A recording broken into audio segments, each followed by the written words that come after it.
Ya alimentados por ella en la primera parte. Y ahora te pedimos nuevamente que tú hables a nuestros corazones, Señor. Que no quede en nuestros oídos nada más, sino que eso se haga parte de nuestras vidas, Señor. Nuestro deseo de todo corazón es que tú también le uses a Gerardo de una forma maravillosa para que tenga las palabras exactas que el Espíritu Santo guíe su corazón para nosotros, Señor. Te damos gracias porque sabemos ya que al salir de aquí vamos a salir cambiados por tu poder, por el poder de tu palabra, por el poder del Espíritu Santo y porque, Señor, hemos puesto la voluntad nuestra para que tú nos hables. Hemos venido aquí para que aquello que tú, Señor, has propuesto en tu corazón decirnos, podamos, Señor, escuchar tu voz. De todo corazón dejamos esta reunión, esta segunda parte, para que sea guiado por ti, en el precioso nombre de aquel que es sobre todo nombre, el nombre del Señor Jesús. Amén.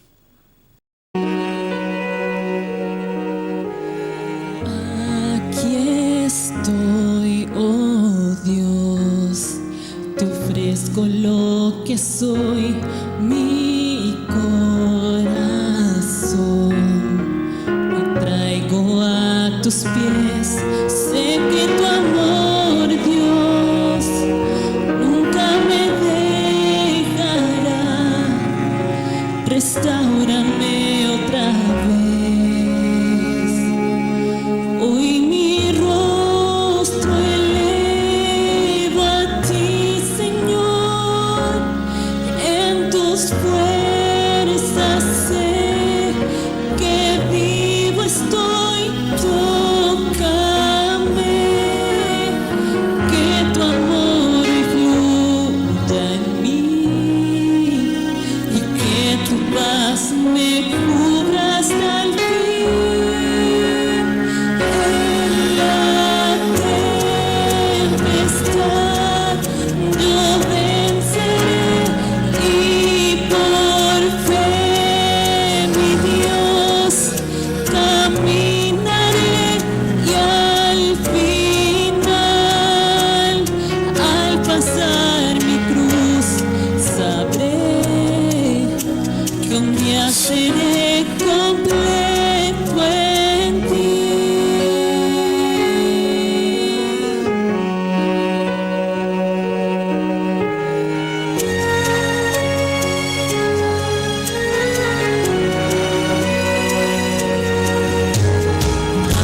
Aquí estoy, oh Dios, te ofrezco lo que soy, mi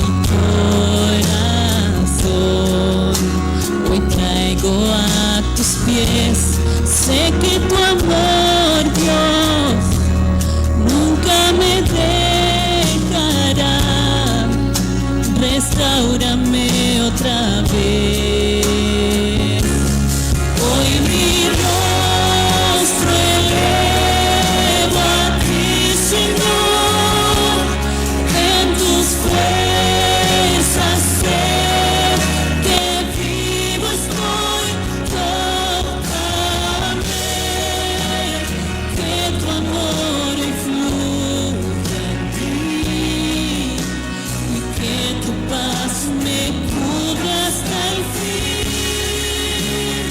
En la tempestad yo venceré y por fe, mi Dios, caminaré y al final, al pasar mi cruz, sabré que un día seré completo en ti. Sé que tu amor, Dios, nunca me dejará. Restáurame otra vez. Hoy mi rostro elevo a ti, Señor.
No hay manera de que nosotros podamos crecer como cristianos o como iglesia, a menos que no definamos cuál es el lugar que el Señor tiene en nuestra vida.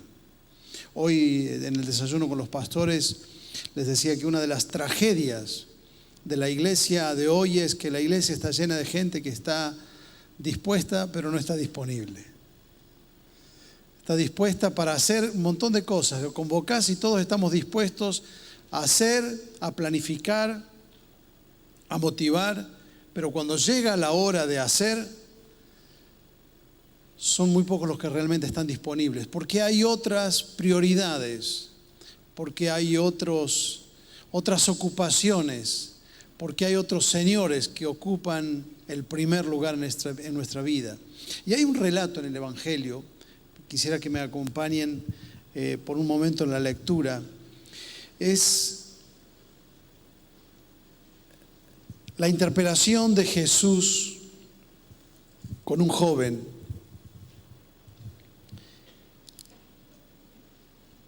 Y me estoy inclinando al ver tantos jóvenes a tomar este tema, pero creo que es pertinente para todos. En Marcos capítulo 10, verso 17.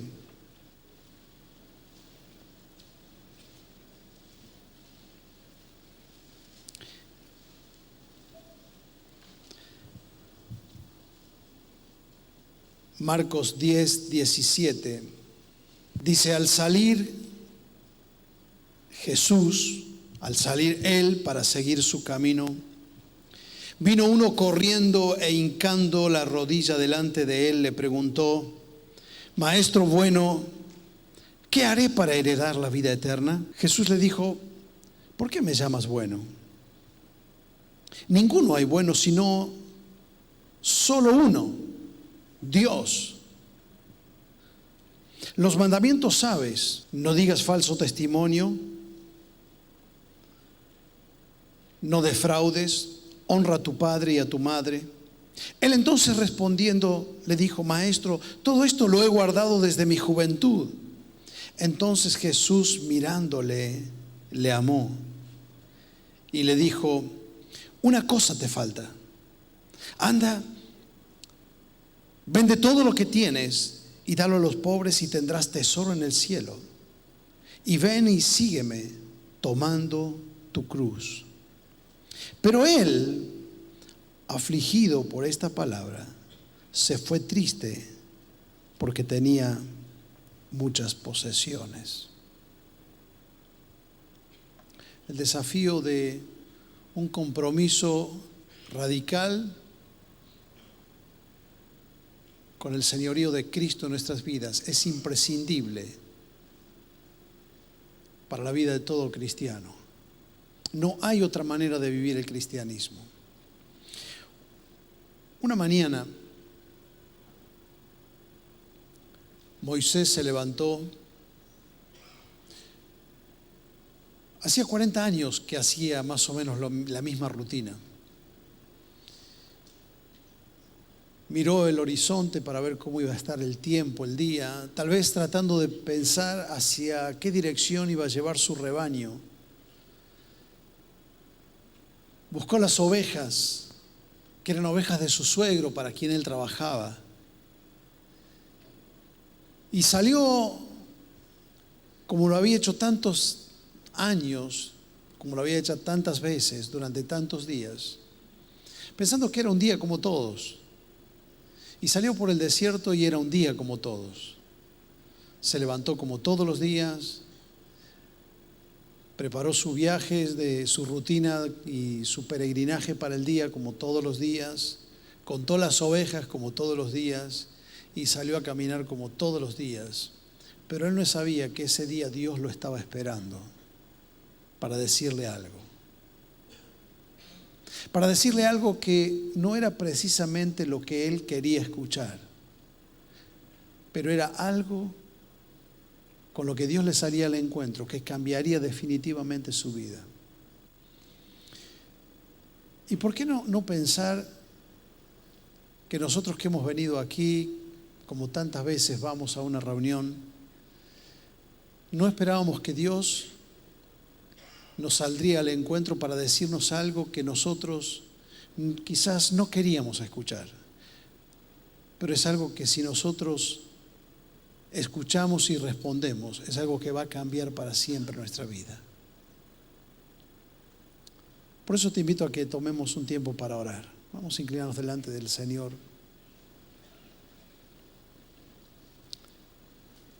Y vamos a pedir al Espíritu de Dios que nos hable en este momento a nuestro corazón.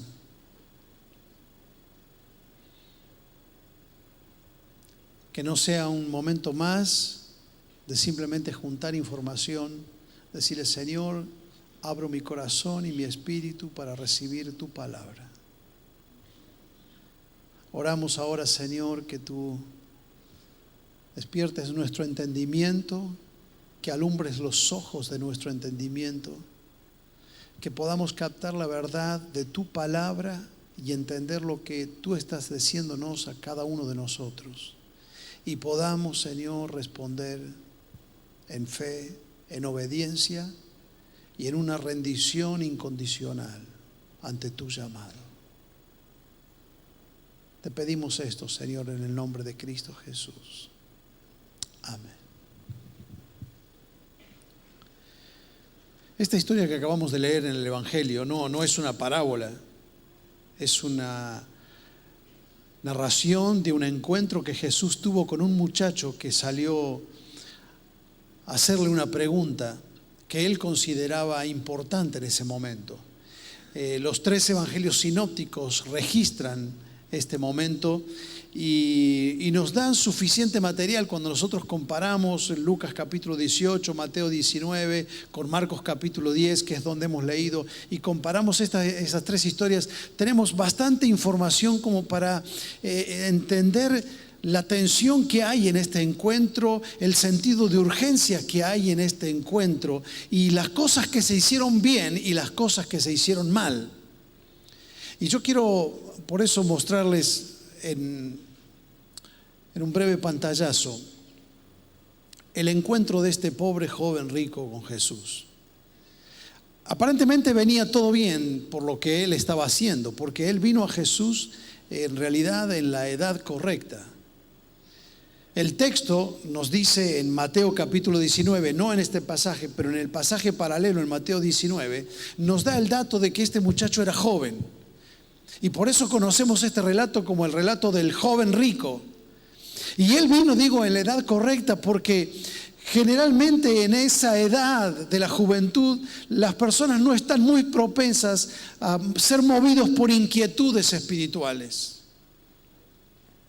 Tal vez este muchacho había escuchado el registro de el libro de Eclesiastés, donde dice que uno debe preocuparse por buscar a Dios desde joven. La palabra de Dios dice: acuérdate de tu Creador en los días de tu juventud. Y qué bueno es que este muchacho vino en la edad correcta. Mucha gente deja los años más importantes de su vida pasar sin tomar decisiones trascendentes. Aparentemente este muchacho no estaba pensando como muchos jóvenes piensan hoy: bueno, las cosas espirituales son cosas en las que me tengo que ocupar y por las que me tengo que preocupar cuando sea más viejo, cuando tenga las responsabilidades de una vida más adulta. Aún él siendo joven, vino siendo joven a Jesús.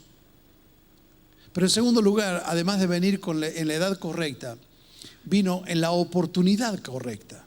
Cuando nosotros miramos el registro de la narración del Evangelio, nos vamos a dar cuenta que este encuentro se propicia en la región de Perea, en un momento en el que Jesús está yendo a Jerusalén y Jesús nunca más va a volver a la región de Perea. Es decir que él vino en la oportunidad correcta. ¿Por qué? Porque si este muchacho hubiese dejado pasar esta oportunidad, Jesús está pasando por la región donde él está. Si él deja pasar y posterga esta oportunidad diciendo: bueno, tengo una inquietud de acercarme a Jesús, pero lo voy a dejar para la próxima vez, esa próxima vez no hubiese llegado nunca, porque Jesús jamás volvió a pasar por el camino.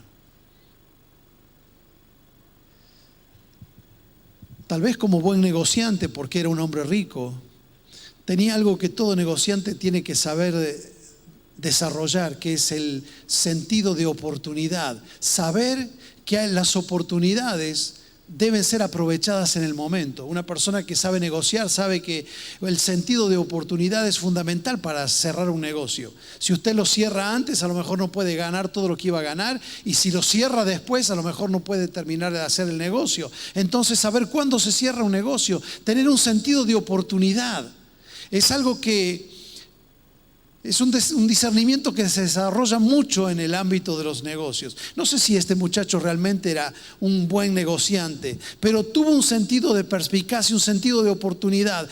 Jesús pasaba en ese momento y él no dejó pasar la oportunidad. Pero además, él vino con la actitud correcta.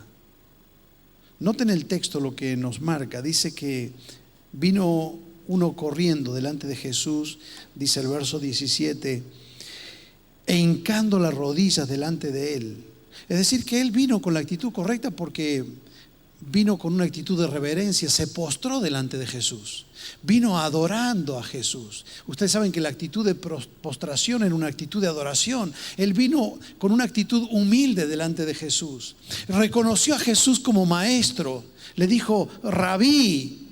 Es decir, vino con una actitud correcta porque vino a Jesús públicamente.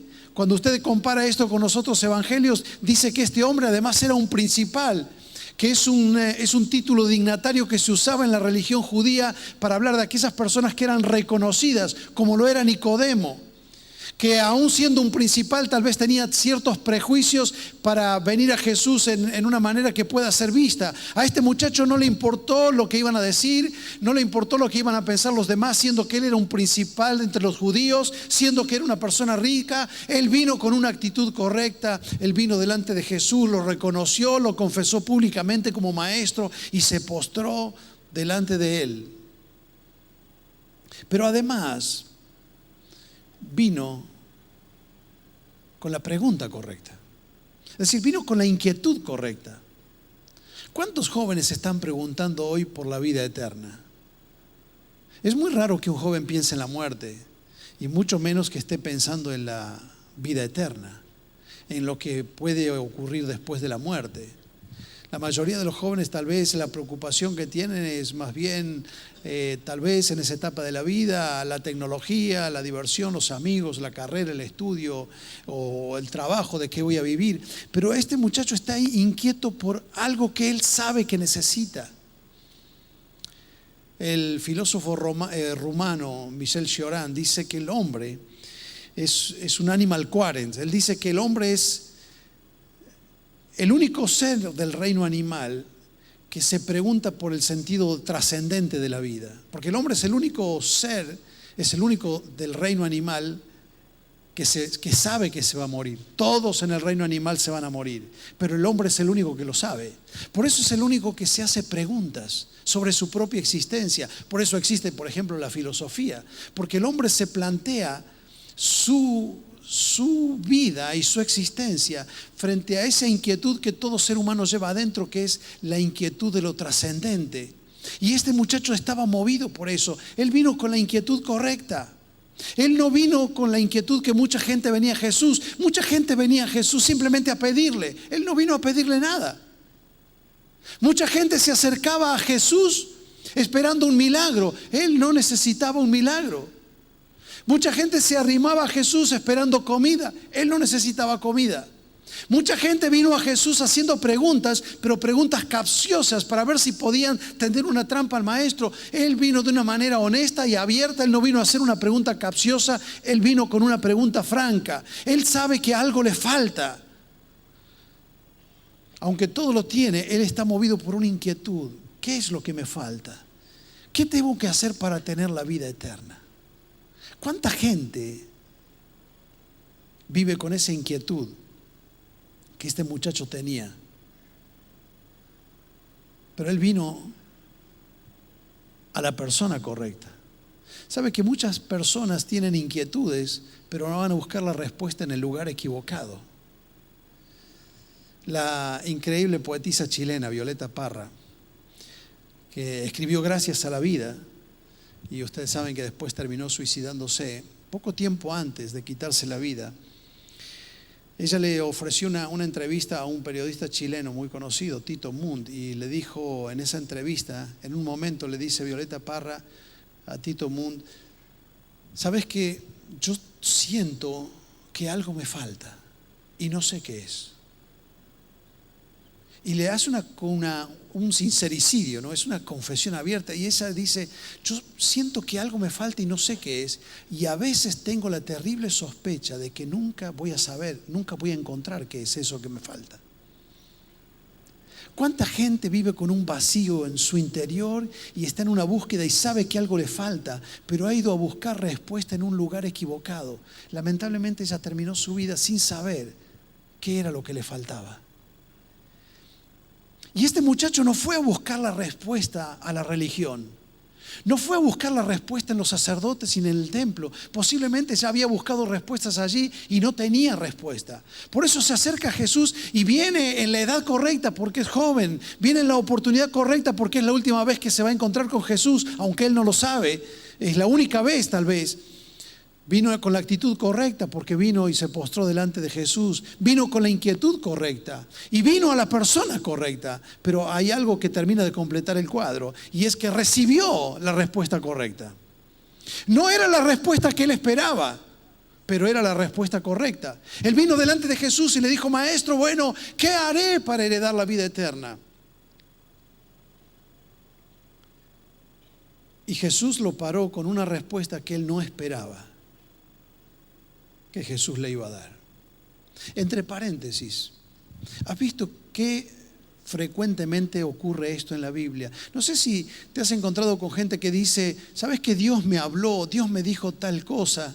Y muchas veces cuando las personas dicen: Dios me dijo tal cosa, o Dios me habló y me mostró tal cosa, generalmente las personas, cuando dicen eso, lo que van a contar a continuación es que lo que Dios le ha dicho coincide justamente con lo que ellos pensaban o con lo que ellos esperaban. Y yo quiero aclararte, quiero decirte algo. Si cada vez que vos pensás que Dios te está hablando, Dios te está diciendo exactamente lo que vos querías oír, es muy probable que quien te está hablando no es Dios. Porque cuando yo leo la Biblia, lo que encuentro es que cada vez que Dios le habló a un hombre o a una mujer, generalmente le dijo lo que esa persona no quería oír. Mire usted el caso de Jonás, mire el caso de Abraham, y mire el caso de Jeremías, mire el caso de Gedeón. Tantos casos donde cuando Dios irrumpe en la vida de una persona, viene a traer una palabra, es justamente para decir lo que esa persona no quería oír. Y lo que Jesús le va a decir a este muchacho es la respuesta correcta, aunque no es lo que él quería oír. Jesús lo paró y le dijo, reparó en un detalle que ninguno de nosotros hubiese reparado. Jesús le dijo: ¿me dijiste bueno? ¿Por qué me dices bueno? Solo hay uno bueno, que es Dios. ¿Por qué Jesús reparó en ese detalle?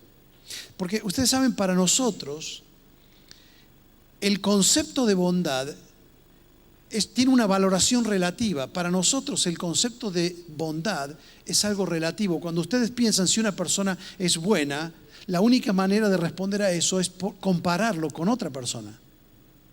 Y entonces todo nuestro juicio valorativo de bondad es comparativo. Y entonces, como ustedes conocen personas más malas que esa persona, dicen: esta persona es buena. Y entonces calificamos las personas. Hay personas más buenas, menos buenas, no tan buenas, personas malas. Pero para Dios no es así. Para Dios la bondad no es un valor relativo. Para Dios la bondad es un valor absoluto. O eres bueno, perfectamente bueno, o eres totalmente malo. No hay nada en el medio. Por eso Jesús lo confronta con esto. Porque la bondad no es relativa para Dios. Si no eres bueno y eres perfecto como Dios, entonces no eres bueno. Y Jesús le dice: solamente hay uno que es bueno, y es Dios. Con lo cual este muchacho tiene que aceptar entonces que está hablando con Dios, lo cual podría parecerle una locura. Y entonces Jesús le dice: ¿por qué me llamas bueno? Y entonces Jesús va a responder la pregunta de este muchacho como él no esperaba. Jesús le dice: los mandamientos sabes. Y Jesús hace algo que ningún rabino hubiera hecho. Cuando empieza a mencionar los mandamientos, en vez de empezar por la primera tabla, que son todos los mandamientos que hablan de nuestra relación con Dios: no tendrás dioses ajenos delante de mí, no te harás imágenes, guardarás el día de reposo para santificarlo, no tomarás el nombre de Dios en vano. En vez de empezar por los mandamientos que tienen que ver de mi relación con Dios, Jesús deja eso y empieza con la segunda tabla, que son los mandamientos que tienen que ver de mi relación con el prójimo. Y entonces Jesús le dice: bueno, muchachos, los mandamientos sabes, no vas a robar, no vas a cometer adulterio, no vas a matar. Y el muchacho lo paró ahí nomás y dijo: no, todo eso lo he guardado desde mi juventud. Y entonces ahora Jesús lo tiene donde lo quería tener, porque Jesús lo va a llevar a la comprobación de que su bondad no es tal, porque su problema no es con el prójimo. Él dice: no, yo todo esto lo he cumplido en mi juventud. Muy bien, vamos a ver entonces la primera tabla.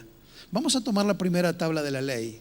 Vamos a tomar el primer mandamiento. ¿Qué dice el primer mandamiento? Nada debe ocupar el lugar de Dios en la vida. Eso dice el primer mandamiento. No tendrás dioses ajenos delante de mí. Muy bien, vamos a probar con ese mandamiento. Entonces Jesús le dice: bueno, vende todo lo que tenés y dáselo a los pobres. Y eso es lo que este muchacho no quería oír, porque el primer lugar en su vida no estaba Dios. Y su problema no era un problema con el prójimo, en realidad su problema era un problema con Dios. Que mientras él aparentaba ser muy piadoso y estar muy inquieto por las cosas espirituales, Dios no estaba en el primer lugar en su vida. Y por eso él se retiró triste. ¿Saben? Jonathan Edwards le llama a este muchacho el piadoso blasfemo. Él dice: este muchacho es un blasfemo porque él ha violado el primer mandamiento. El primer mandamiento dice que nada puede ocupar el lugar de Dios en nuestra vida. Y por lo que Jesús le dijo y por la respuesta que él dio, las posesiones que él tenía era lo primero para él. Y dice Jonathan Edwards: es un blasfemo porque él ha violado el primer mandamiento. Dios no era lo primero para en su vida. Por tanto, ha violado el segundo mandamiento, el tercer mandamiento, que dice: no tomarás el nombre de Dios en vano. Porque cada vez que él usó el nombre de Dios, que el nombre de Dios se deslizó en sus labios, dice, él lo tomó en vano, porque Dios no era lo más importante en su vida. Por tanto, cada vez que guardó el día de reposo, lo hizo como religioso, no porque Dios tenía el primer lugar en su vida. Por tanto, ya quebró también el cuarto mandamiento. Y entonces él añade: cada persona que no reconoce a Dios en el primer lugar en su vida no tiene ningún derecho a usar el nombre sagrado de Dios, porque cada vez que lo haga estará tomando el nombre de Dios en vano, porque su vida toda es una demostración de que no está tomando a Dios en serio. Lo que está diciendo Jonathan Edwards ahí es: cada persona que usa el nombre sagrado de Dios no tiene ningún derecho a usarlo, a menos que Dios no sea lo primero en su vida. Jesús lo puso en estas palabras. Jesús le dijo a gente que le seguía: ¿por qué me dicen Señor, Señor, si no están dispuestos a hacer lo que yo les digo? No tienes ningún derecho, porque estás tomando el nombre de Dios en vano. Martín Lutero decía: nosotros no podemos quebrar ningún mandamiento si primero no quebramos el primer mandamiento. Cada vez que nosotros hemos quebrado un mandamiento, lo hemos hecho porque antes hemos quebrado el primer mandamiento.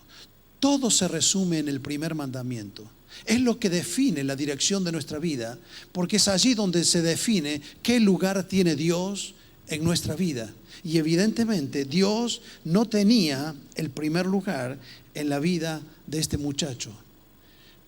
Significa que el primer mandamiento significa que Dios tiene el derecho absoluto sobre nuestra vida, que nosotros no podemos cuestionar el señorío ni la soberanía de Dios sobre nuestra vida.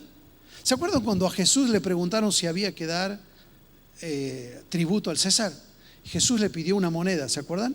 Porque le pidió una moneda y en la moneda estaba esculpida la imagen del César. Y ustedes se acuerdan la ilustración de Jesús. Jesús le mostró la moneda y ¿qué les preguntó? ¿De quién es esta imagen? Y ellos dijeron de César. Entonces Jesús dijo, denle a César lo que es de César. ¿Por qué les mostró esa moneda y esa imagen? Porque esa moneda, al tener la imagen de César, significa que esa moneda le debe su existencia, su circulación y su valor a la persona que con su autoridad ha hecho poner su imagen en esa moneda, que es el César. Por eso dice, ustedes deben el tributo al César. La pregunta que queda en el aire y que es obvia es, ¿y cuál es la imagen que ha sido puesta sobre nuestra vida? Si esa moneda debe ser dada a César porque la imagen de César está puesta ahí, si esa moneda debe su existencia, su valor y su circulación al César porque la imagen de César está ahí, la pregunta es, ¿y cuál es la imagen que fue puesta sobre tu vida? Y la Biblia dice que Dios puso su imagen cuando nos dio la vida en nosotros.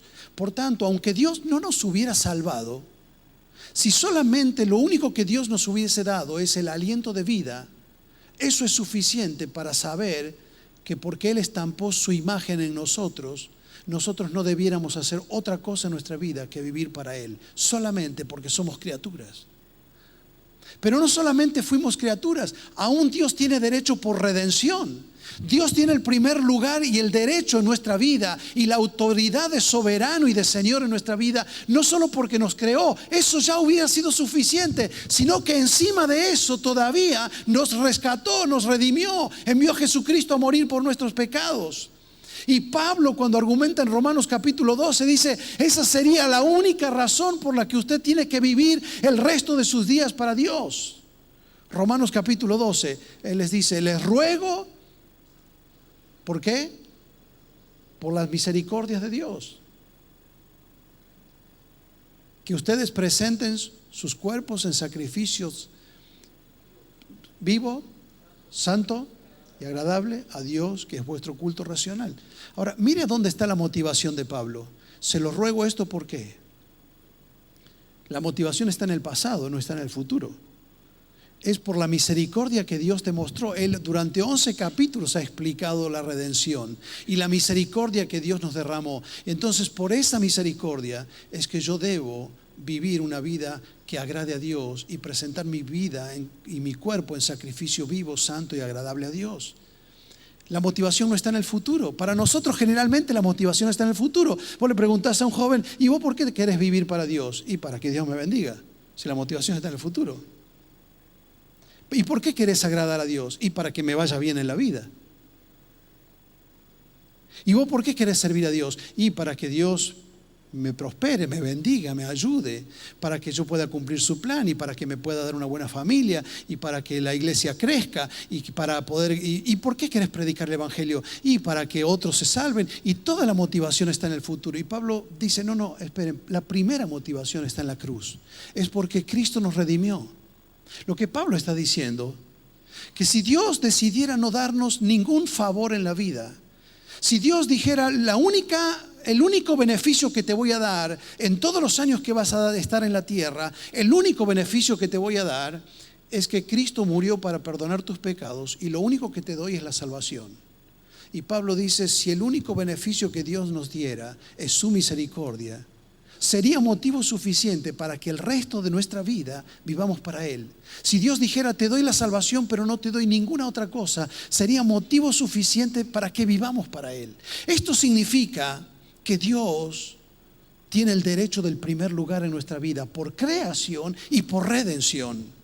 Por eso Jesús lo paró a este muchacho que venía con una verborragia, que venía con una aparente piedad, que se postró delante de él, que le dijo, maestro bueno, que vino preocupado por la vida eterna. Y Jesús le dijo, muy bien, si es genuina tu inquietud, vende todo lo que tienes y dáselo a los pobres.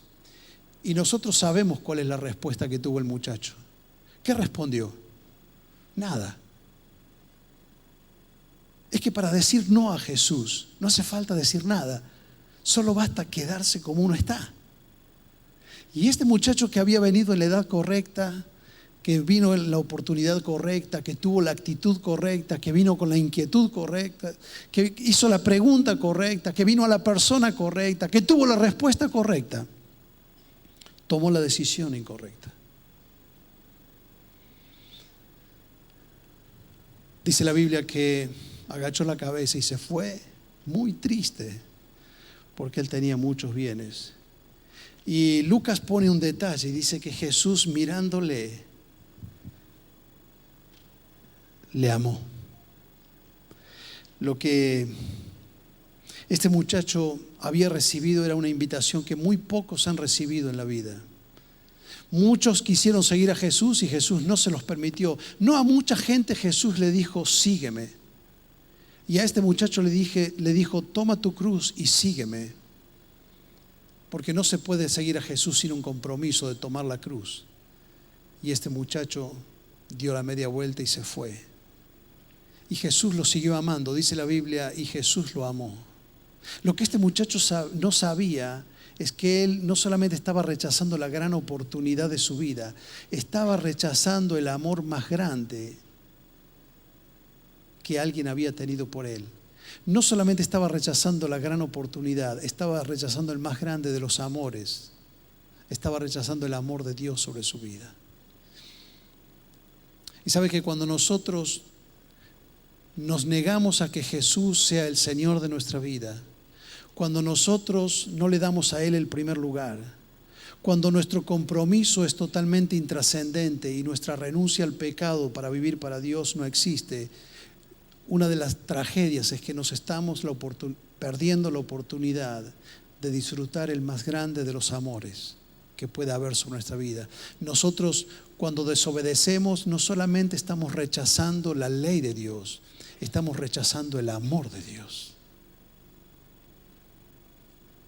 Oscar Wilde, aquel brillante escritor inglés del siglo XIX, tiene un cuento hermoso del estilo que escribía él. Es un cuento que se llama El Ruiseñor y la Rosa.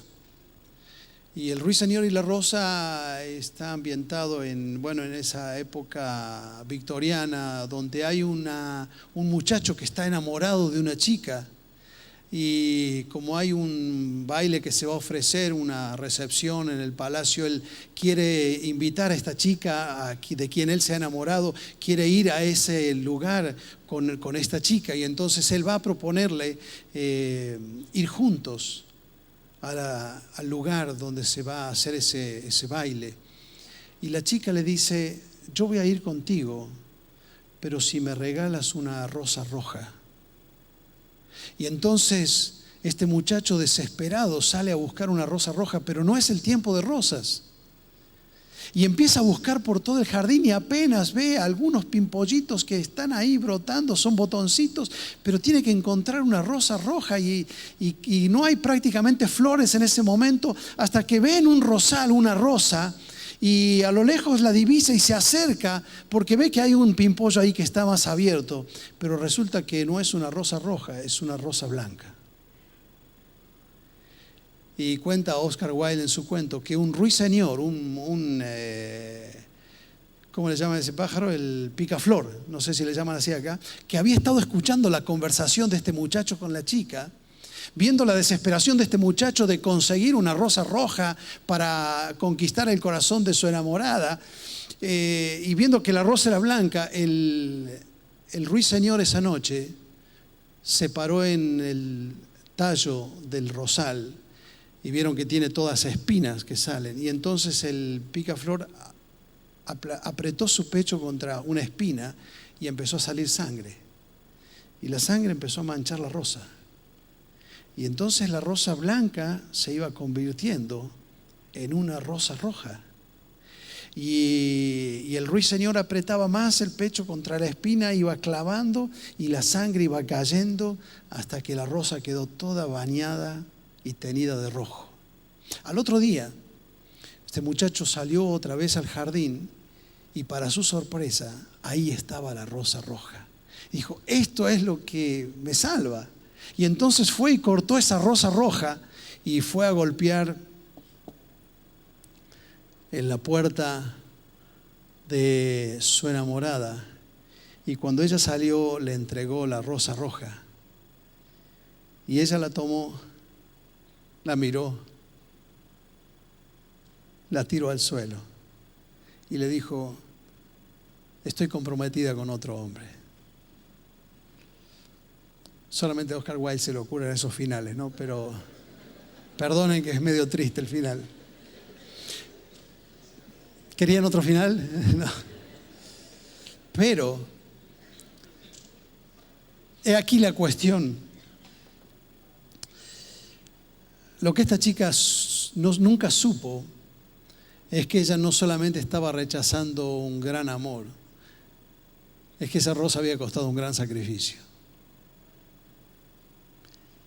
Lo que este muchacho hizo cuando rechazó la invitación de Jesús fue rechazar su gran amor. Dice la Biblia, y Jesús lo miró y lo amó. Rechazar hoy a Jesús implica algo más, porque Jesús en ese momento aún no había ofrecido su sacrificio. No estar dispuesto a que Jesús tome el primer lugar en nuestra vida significa no valorar no solamente su amor, significa tener en poco lo maravilloso de su sacrificio. Hay un excelente poeta mexicano, Amado Nervo, que escribió alguna vez este poema: si tú me dices ven, lo dejo todo.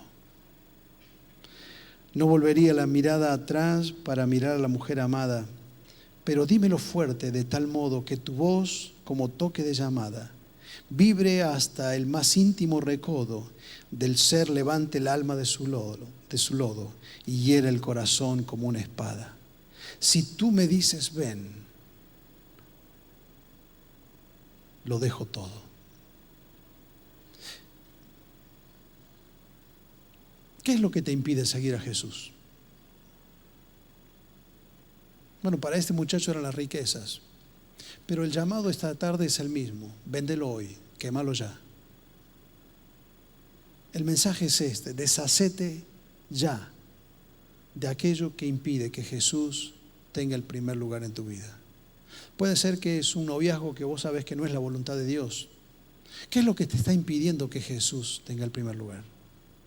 Puede ser que es un vicio al que estás atado, una adicción. Puede ser un pecado secreto al que estás abrazado y con el que estás jugando, que impide y que demuestra en realidad que el Señor no tiene el primer lugar en tu vida. El llamado en esta tarde es el que Jesús le hizo a aquel muchacho: véndelo hoy.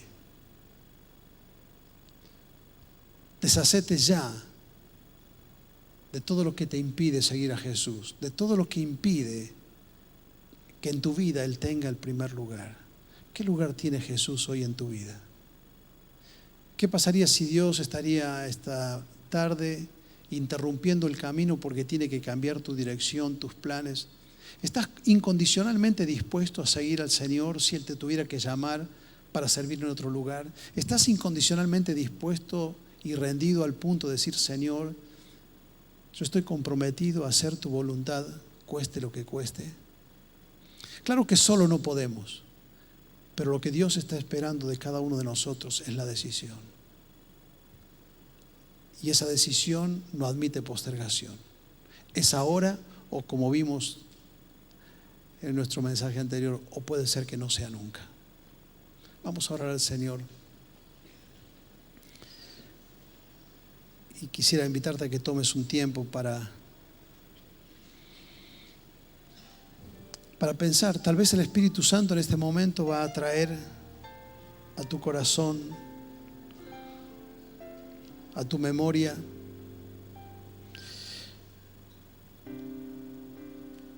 aquello que está impidiendo que el Señor tenga el primer lugar. Tal vez el Espíritu Santo, que Él sabe y conoce el pasillo silencioso de tu alma y examina lo profundo de nuestro ser, puede señalar en este momento y puede decirte: Marcela, Daniel, Pablo, Gerardo, María, vende eso que te está impidiendo seguir a Jesús. Véndelo hoy, véndelo ya. Sácatelo de encima, quémalo. Deshacete de todo lo que impide que Jesús sea el Señor. Mi querido, no hay un desafío más grande para nosotros como cristianos, y es que podamos responder al llamado que Jesús nos hace de tomar la cruz y seguirle como discípulos cada día. Padre Celestial, oramos ahora que tu Espíritu Santo tome esta palabra y pueda con gracia, con poder,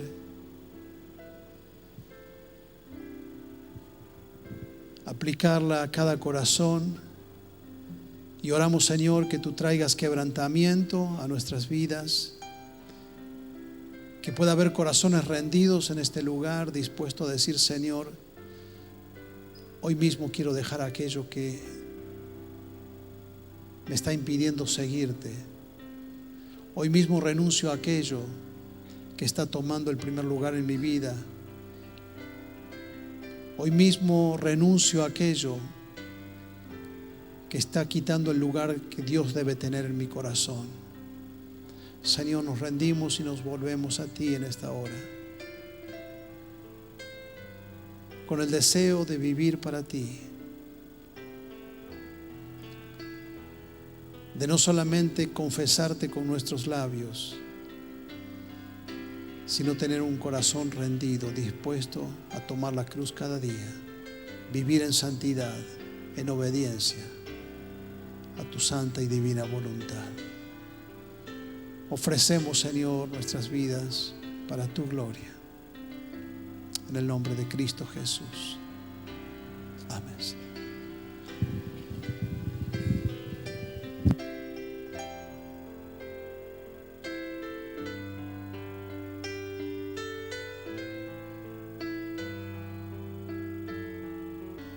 Yo tenía 23 años cuando escuché eso. Y tenía la mano en mi bolsillo y agarraba un montón de billetes. Era un joven empresario, comerciante en Argentina. Y estaba agarrado a eso. Y cuando Dios me dijo: vení, ¿cómo voy a hacer? Aquí está tu competencia.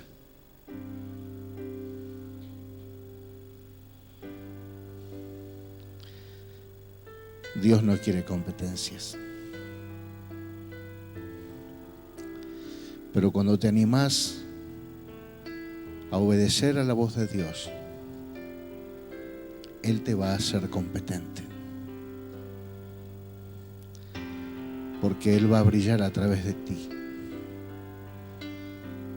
Y este mundo va a ser tocado. Mis queridos, no se vayan ni se olviden. Sabes, hemos estado orando un año. Hemos estado trabajando arduamente este año para que esto sea posible. ¿Y sabes cuál fue nuestra oración? Toca, Señor. Toca las vidas.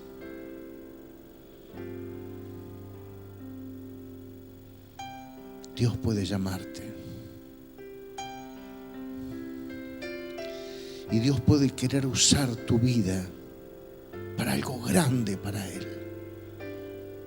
Solta todas las pequeñeces que el mundo te ofrece. No valen la pena. Seguile a Él. Abrazate a su cruz. Dios puede hacer grandes cosas. con pequeñas personas como nosotros. Cuando vos y yo decidimos honrarle a Él. Amén.